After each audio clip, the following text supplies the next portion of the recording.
హోంమంత్రి అనితా మేడం గారిని మాత్రం ఇప్పుడు నెటిజన్లు విపరీతంగా ట్రోల్ చేస్తా ఉన్నారు.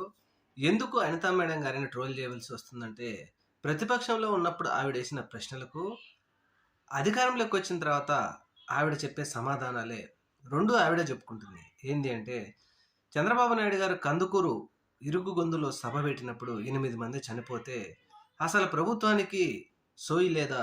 ఇంటెలిజెన్స్ ఏం పని చేస్తా ఉంది? ఇది ముమ్మాటికి పోలీసుల వైఫల్యం. ప్రతిపక్ష నాయకుడి సభ పెడితే ఇంతమంది జనాలొస్తారని తెలీదా? అంటూ మాట్లాడినటువంటి అనితా మేడం గారు, ఇప్పుడు మాత్రం ప్రతిపక్ష నాయకుడిదే తప్పు. ప్రతిపక్ష నాయకుడి ఒక కార్యకర్త మెడ మీద నుంచి తొక్కికుంటూ చనిపోయాడు అని మాట్లాడుతా ఉన్నారు. నిజమే మేడం. మరిప్పుడు పోలీసులకు మీరే బాస్. ఆంధ్రప్రదేశ్ రాష్ట్రానికి మీరే హోంమంత్రి. మరి మీకు ఇంటెలిజెన్స్ ఇవ్వలేదా?